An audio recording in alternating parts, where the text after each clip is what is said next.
예수께서 부활하셨습니다. 그는 진실로 부활하셨습니다.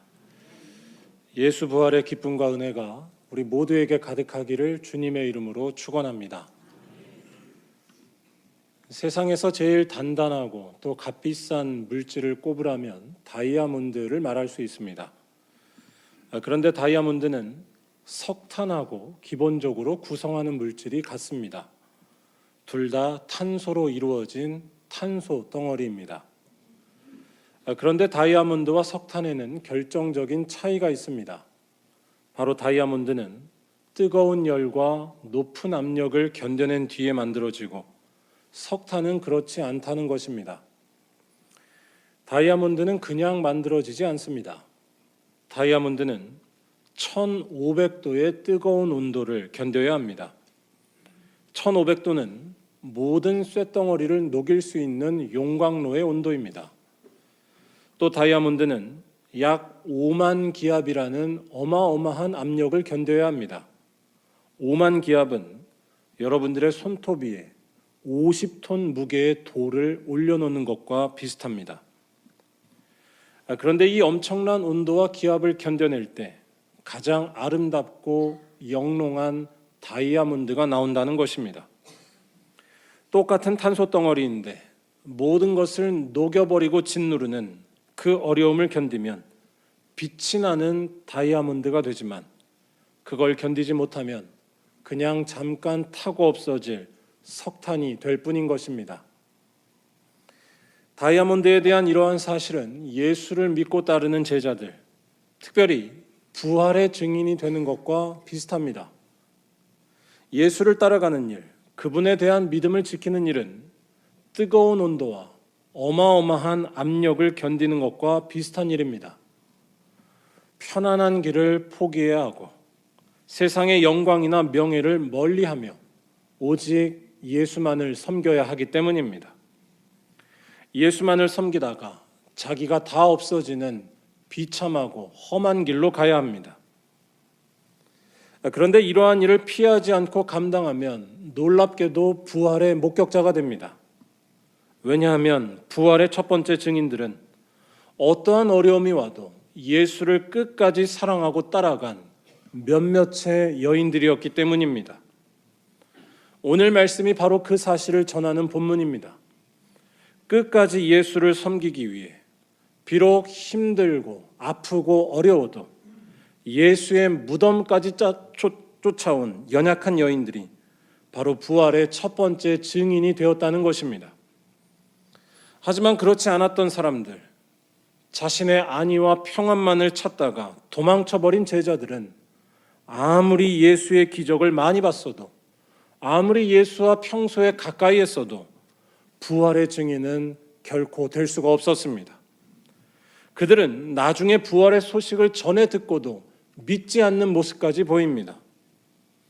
한때 예수를 잘 안다고 자랑했었지만 부활에 대해서는 전혀 알지 못한 허탈한 인생으로 끝나고 만 것이었습니다. 일단 오늘 말씀은 예수께서 십자가에 달려 죽으시고 그 시신이 무덤에 안치됐을 때를 배경으로 합니다. 이때 예수의 시신은 대단히 황급하게 처리됐습니다. 예수께서 돌아가신 때는 안식일 전날 곧 금요일 오후였습니다. 안식일은 금요일 해가 질 무렵에 시작했기 때문에 예수의 시신은 더욱 빨리 처리할 수밖에 없었습니다. 안식일이 되면 아무것도 하지 못하고 당연히 시체를 처리할 수도 없었기 때문입니다. 또한 십자가형을 받은 죄수의 경우 보통 십자가에서 내려지게 한 뒤에 들짐승이나 새의 먹이가 되도록 내버려 두는 것이 관례였다고 합니다. 즉 안식일을 앞두고서 빨리 처리하지 않는다면 예수의 그 시신은 그대로 독수리의 밥이 되고 말 상황이었습니다. 그래서 예수의 시체를 무덤에 넣어두었을 때를 말하는 말씀을 보면 장례의 중요한 절차인 시신을 청결하게 하는 절차가 생략될 수밖에 없었다는 것을 볼 수 있습니다. 마가복음 15장 46절에 예수를 내려다가 그냥 세마포로 싸서 무덤에 넣었다라는 말씀이 이러한 상황을 알려줍니다. 급박한 상황 속에서 최소한의 조치만을 취했던 것입니다. 그런데 예수의 시체가 이렇게 처리되는 것을 옆에서 목격하면서 안타까워했던 무리들이 있었습니다. 바로 여인들입니다. 오늘 말씀 앞에 있는 마가복음 15장 47절은 예수의 시신을 무덤에 넣어둘 때 그 자리에 2명의 여인들이 있었다고, 막달라 마리아와 요새의 어머니 마리아가 있었다라고 전합니다. 이 둘은 오늘 말씀 1절에 다시 나오는데요. 요새의 어머니 마리아는 곧 야고보의 어머니 마리아를 가리킵니다. 이때 이들은 예수의 시신을 모신 곳을 확인합니다. 이러한 모습은 오늘 말씀에 있었던 일과 다 연결되는 것들입니다. 예수의 시신을 정결하게 하기 위해 향품을 바르려 한 것이었고, 이를 위해서 미리 예수의 시신이 있었던 곳을 확인했던 것입니다. 오늘 말씀 1절에 예수께 바르기 위하여 향품을 사다 두었다라는 말씀이 이러한 정황을 알려줍니다. 여인들의 이러한 모습은 곧 이들이 예수를 너무나 사랑했고 예수를 진정으로 따랐다는 것을 알게 해줍니다. 그들은 예수를 진정으로 섬기는 이들이었습니다. 예수의 시신이 아무런 정결 조치 없이 방치된 것을 그냥 두고만 볼 수 없었던 이들이 이 용감한 여인들이었습니다. 죽으신 자리까지 따라갈 정도로 예수를 섬긴 것이었습니다. 그런데 놀랍게도 이들이 바로 예수 부활의 첫 번째 증인이 되었다는 것입니다. 사실 이 여인들의 이러한 모습, 예수를 끝까지 사랑하고 따른 모습은 오늘 말씀에만 나오지 않습니다. 예수의 십자가 처형 현장에 다른 남자 제자들은 하나도 보이지 않았지만 이 여인들은 거기에 있었습니다. 마가복음 15장 40절을 보면 이 사실을 알 수 있습니다. 오늘 말씀에 나온 여인들은 다 그 자리에 있었습니다. 사실 예수의 십자가 처형 현장까지 따라온다는 것은 결코 쉬운 일이 아니었습니다. 무자비한 폭력과 잔인한 처형이 진행되는 그곳은 매우 위험했기 때문입니다. 더욱이 십자가에 달린 죄수 옆에 서 있다는 것은 그 죄수의 동조자로 오해를 받을 수도 있는 위험한 일이었습니다. 하지만 이 여인들은 이 모든 위험을 무릅쓰고 예수 곁을 떠나지 않았습니다. 다른 제자들처럼 자신의 안위와 평안이 중요한 것이 아니라 그들이 사랑하는, 그들이 섬기는 예수가 중요했기 때문입니다. 오늘 말씀에 나온 여인들의 모습도 마찬가지입니다. 여인들은 아침 일찍 무덤으로 향했다고 말합니다. 해가 돋자마자 무덤으로 갔다는 것은 그들이 얼마나 예수를 사랑했는지를 드러내줍니다. 안식일이 지나자마자, 즉 예수의 무덤에 가도 되는 시간이 되자마자 만사를 제쳐두고 예수께 갔다는 것, 예수가 너무나 보고 싶었고 예수가 너무나 중요했다는 것입니다.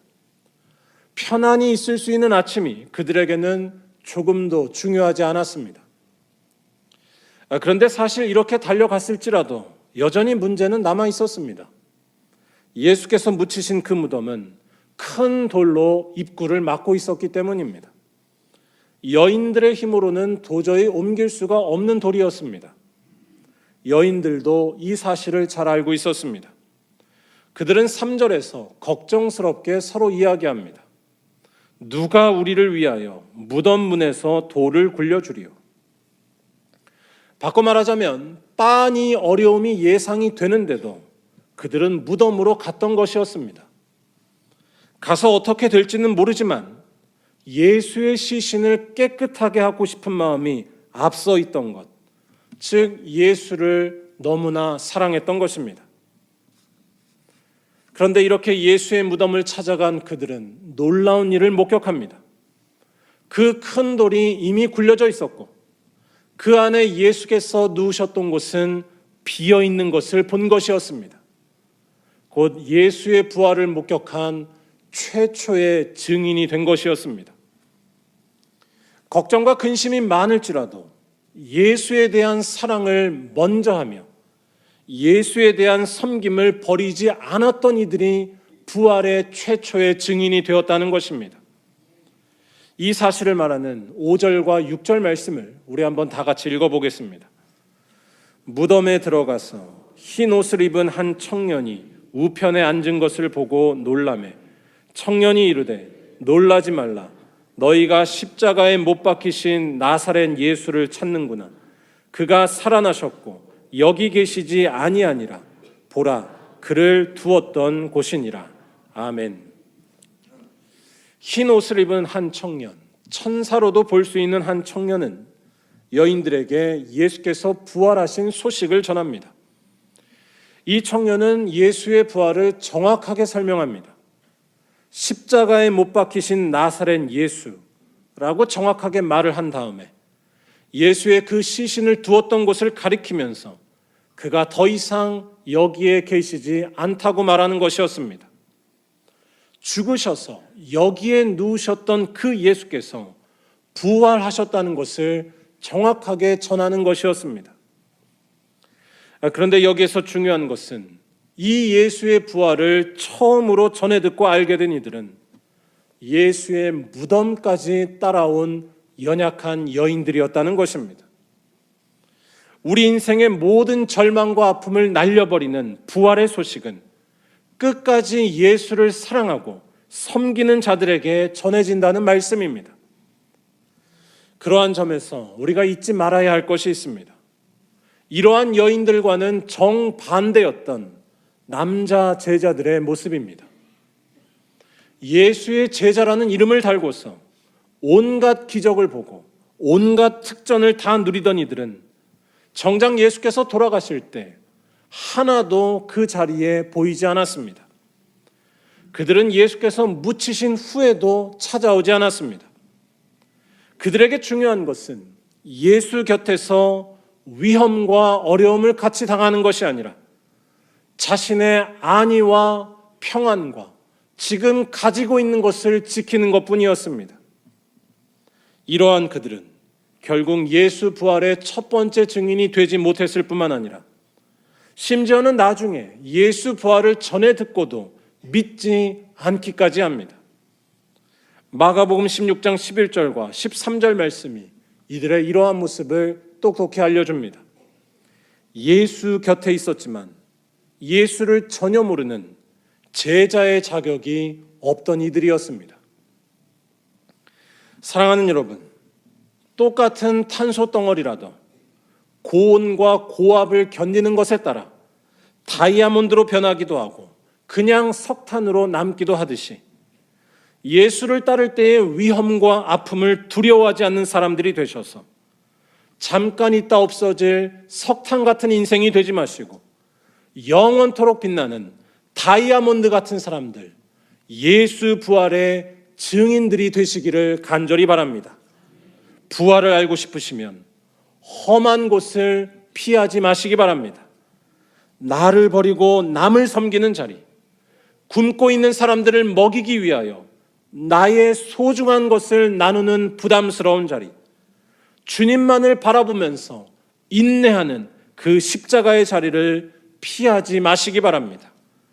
거기에 있을 때에 천사가 여러분들에게 나타나셔서 예수께서 누우셨던 곳을 보게 할 줄로 믿습니다. 바라기는 이러한 믿음으로 끝까지 예수만을 섬기셔서 부활을 확신하시고 부활의 능력으로 세상의 모든 절망과 아픔을 이겨내며 살아가시는 다이아몬드 같은 말리언교회 모든 성도들이 다 되시기를 주님의 이름으로 간절히 축원합니다. 기도하겠습니다.